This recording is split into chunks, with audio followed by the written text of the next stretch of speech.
Welcome to cyberspace. I'm your host, Leslie Poston. This week, we're talking about empathy.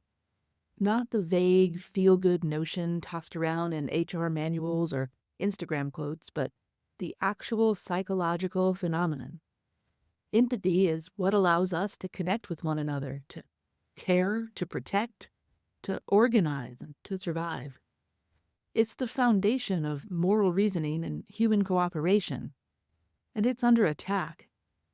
Right now, empathy is being reframed as a weakness by authoritarian figures, by theocratic extremists, and by media pundits whose entire business model is to stir resentment. Some of them go as far as to call empathy a sin, which is ironic, coming from people who claim to worship a man who literally said, "Love your neighbor as yourself." The assault on empathy isn't just moral hypocrisy, it's strategic. Empathy threatens authoritarian control because it humanizes the people those systems need you to hate. So let's get into the psychology of what empathy really is, how it works, why it's so important, and how it's being systematically dismantled. We use the word empathy all the time, but it's often misunderstood. In psychology, empathy isn't just feeling bad for someone. That's sympathy. Empathy is more complex. There are actually three types.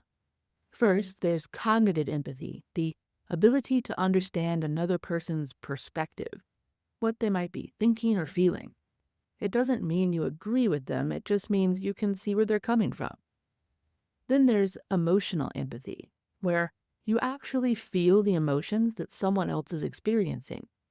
You wince when they stub their toe. You get choked up when they share a story of grief. Finally, there's compassionate empathy or empathetic concern. And that's when your understanding and emotional resonance lead you to act, to help, to comfort or support. In the brain, empathy involves a network of systems. The mirror neuron system helps us simulate others' experiences. The medial prefrontal cortex helps us think about other minds, and the insula and anterior cingulate cortex play roles in the emotional side of it. These aren't just poetic metaphors. Empathy is a real measurable function of human cognition and emotion. What's important to know is that empathy isn't some passive, squishy ideal. It's not weakness. It's a core human survival skill that we are biologically wired to possess and culturally trained to suppress or express, depending on what benefits people empower. Empathy doesn't magically appear in adulthood. It begins in infancy. Babies will cry when they hear other babies cry. This is an early, primitive form of affective resonance. As children develop, so does their capacity to recognize others' emotions, take different perspectives, and eventually act on that awareness in moral ways. This development doesn't happen in a vacuum. It's shaped by babies' caregivers, their culture, media, the schools they go to, and their social interactions. Kids raised in emotionally responsive environments learn to regulate their own feelings and recognize others' needs. Kids raised in emotionally repressive or punitive environments learn to numb themselves and often project that numbness outward as cruelty. Empathy also plays a fundamental role in how societies function. It's what allows for reciprocity, cooperation, mutual aid, and trust. You can't have a working society without some baseline ability to imagine other people's experiences.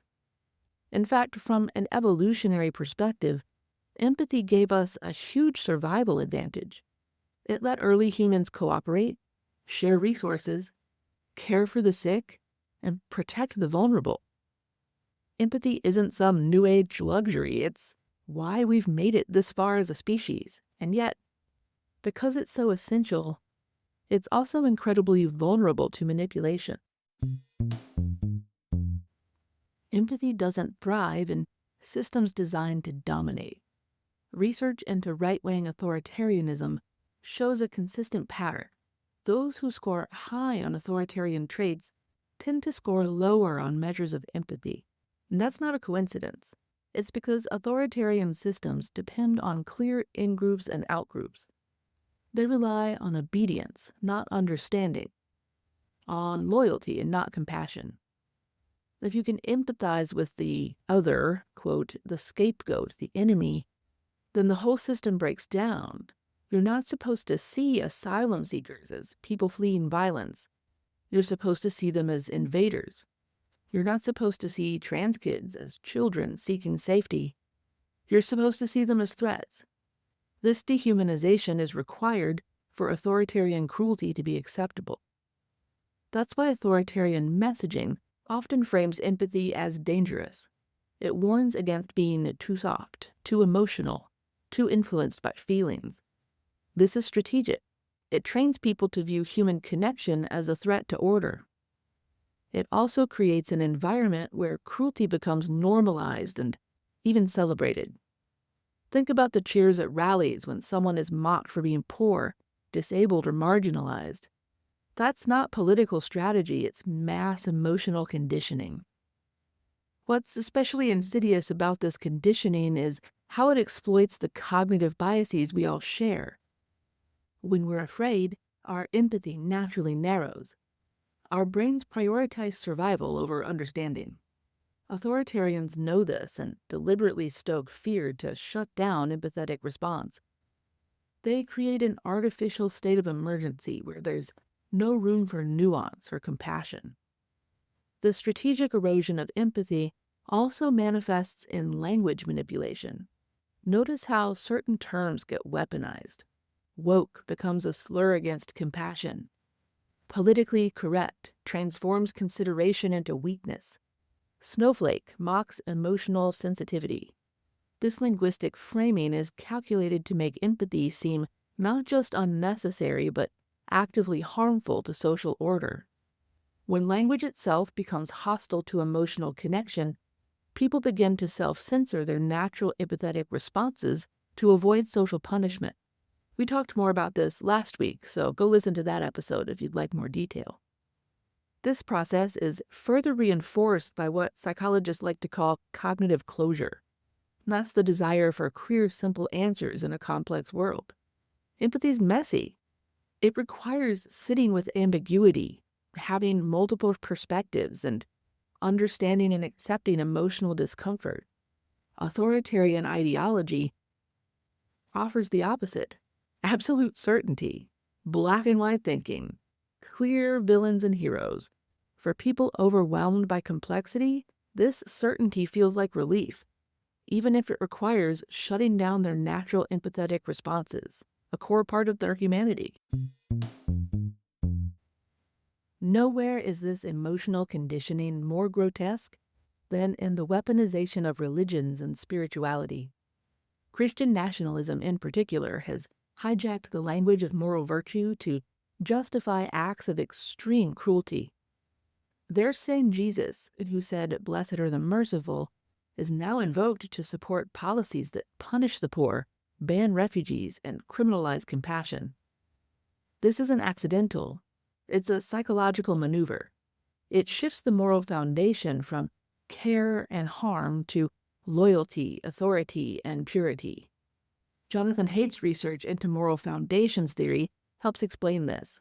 For some people, moral decisions aren't rooted in empathy, but in hierarchy and obedience. We have an episode on that as well, so just look for vertical versus horizontal morality a few weeks back.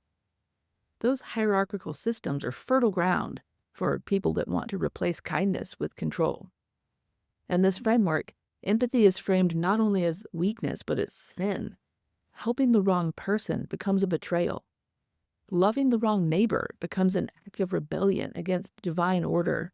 And so cruelty becomes a kind of religious performance, a way to prove belonging to the in-group through exclusion and harm to the out-group.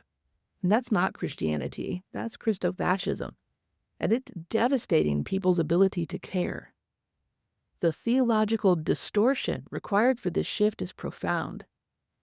If you are a Christian, I am not, but if you are, the Jesus of the Gospels repeatedly violated social boundaries to show compassion, touching lepers, speaking to Samaritans, defending women accused of sexual impropriety. He explicitly challenged rigid interpretations of religious law that harmed vulnerable people. Yet contemporary Christian nationalism presents a version of this faith where protecting boundaries matters more than crossing them to show kindness. What makes this notably effective as a psychological weapon is how it creates a moral cover for dehumanization. If you can frame cruelty as divine justice, you can bypass normal empathetic restraints. You can sleep at night while supporting policies that cage children or deny health care to the poor because you convinced yourself that your cruelty is actually a form of tough love, or worse, God's will. This isn't just theological error, it's emotional manipulation on a massive scale. As empathy is devalued, something else takes its place: spite. Spite is one of the most dangerous social emotions. It's not just indifference to others' suffering, it's the desire to make others suffer even if it hurts you too. You can see this in the rise of, quote, own the libs politics, where the goal isn't to solve problems, but to humiliate others. And conversely, you can see it in the FAFO politics that we're seeing from Democrats to the MAGA Republicans right now. It works both ways. You see it in policies that make life harder for marginalized groups, even when they don't materially benefit the people pushing for them. Denying health care, banning books, restricting rights, these things don't help most people, but they do scratch an emotional itch, punishing people who are different. Spite flourishes when people feel powerless. It gives them a twisted sense of agency. They think, if I can't be safe or prosperous, at least I can make sure someone else suffers. That mindset spreads like a virus, and it's fatal to a democracy, because a democracy depends on shared humanity. We're seeing a cultural shift from asking, what do others need, to how can I make others pay?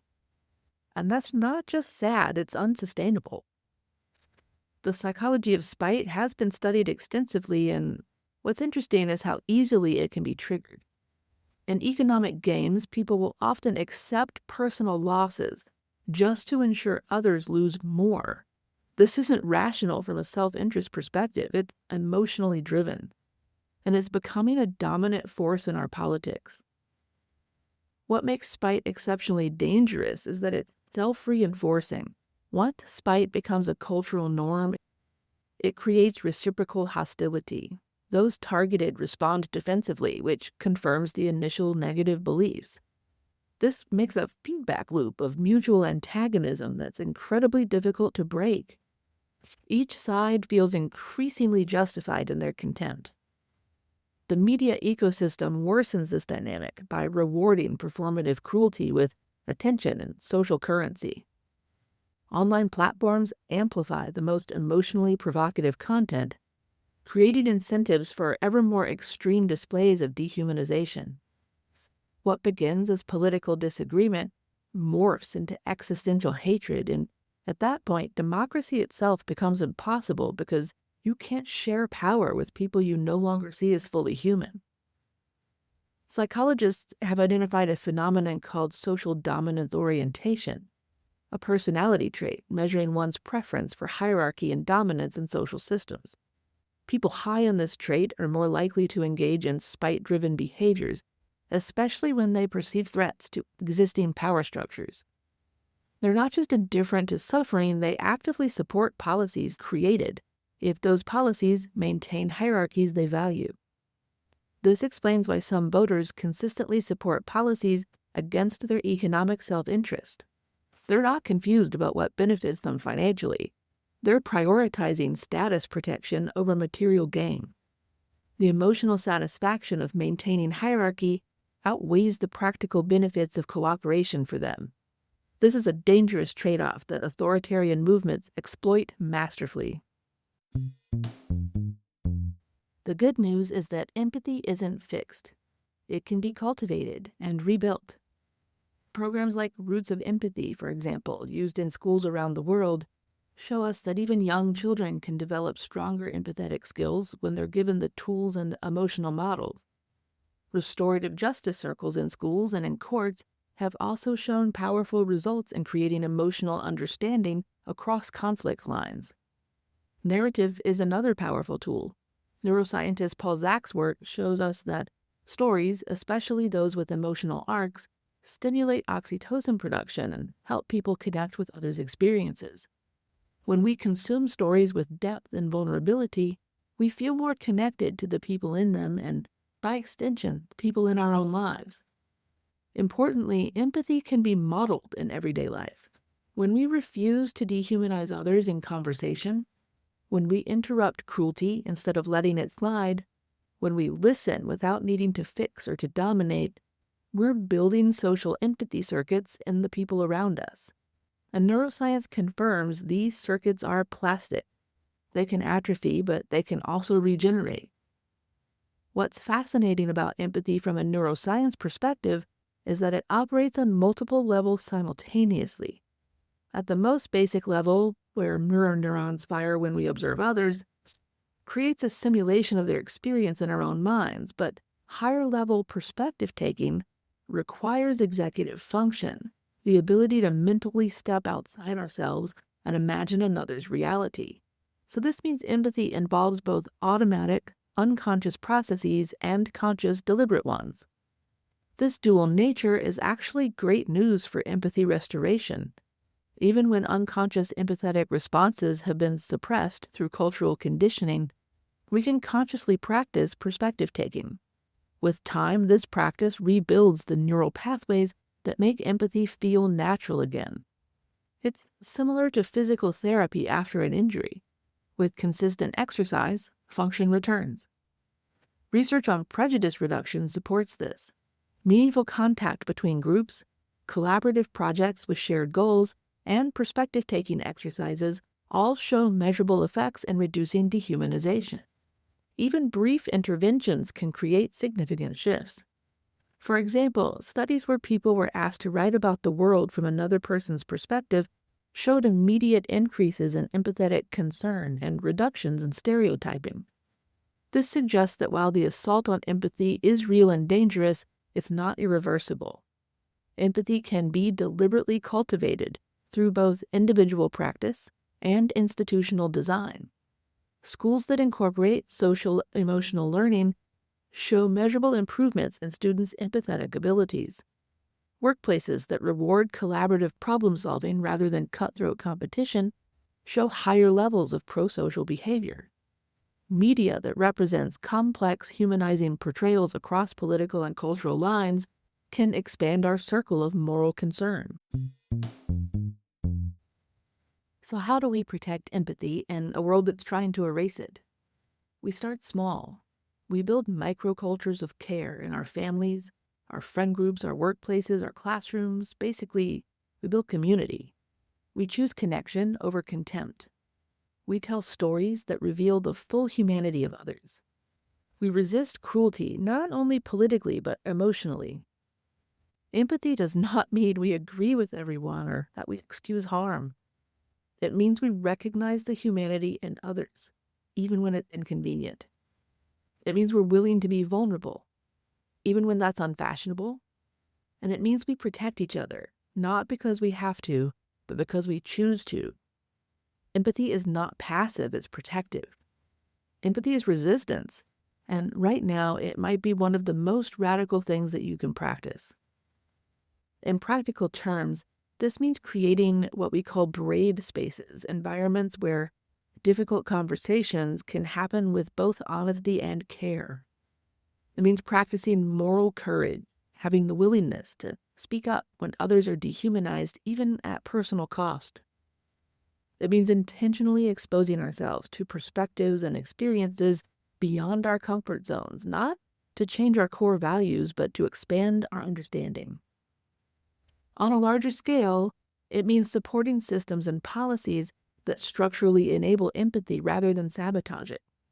Universal health care, for example, is not just about medical access. It's about creating a society where we acknowledge our shared vulnerability and collective responsibility for each other's well-being. Education that emphasizes critical thinking and cultural understanding isn't woke indoctrination, it's preparation for citizenship in a complex, diverse democracy. Media literacy isn't just about spotting fake news. It's about recognizing emotional manipulation that targets our fear and our tribal instincts. History offers us powerful examples. During World War II, citizens in Nazi-occupied Denmark wore yellow stars in solidarity with their Jewish neighbors. During the AIDS crisis, straight allies joined ACT UP to demand medical research and humane treatment. During Jim Crow, white students joined freedom rides, despite violent reprisals. And there was even a White Panthers created to support and amplify what the Black Panthers were doing that's not really well talked about. And these weren't just political acts, they were empathetic ones. They represented the refusal to accept the dehumanization of others, even when it would have been easier and safer to comply. Today we face similar choices. Do we laugh at cruelty or interrupt it? Do we consume media that deepens our understanding or that inflames our hatred? Do we practice curiosity or condemnation when we're faced with something that's different? These aren't abstract philosophical questions, they are daily decisions that we need to make that shape our neural pathways and our social fabric. And of course, empathy alone isn't enough.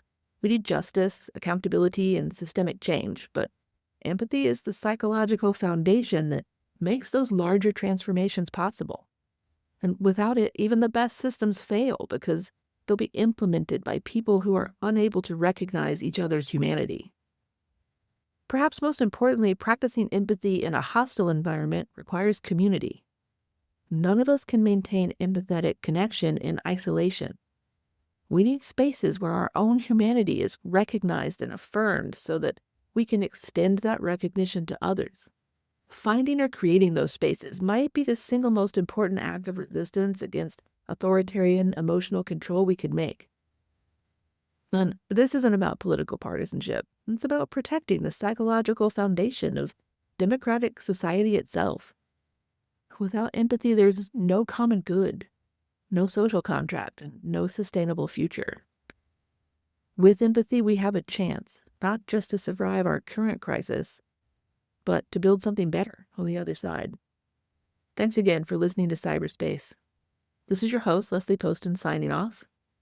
And just leaving you with a request that you all become more active in rehumanizing the people around you. As always, until next time, stay curious and don't forget to subscribe so you never miss an episode.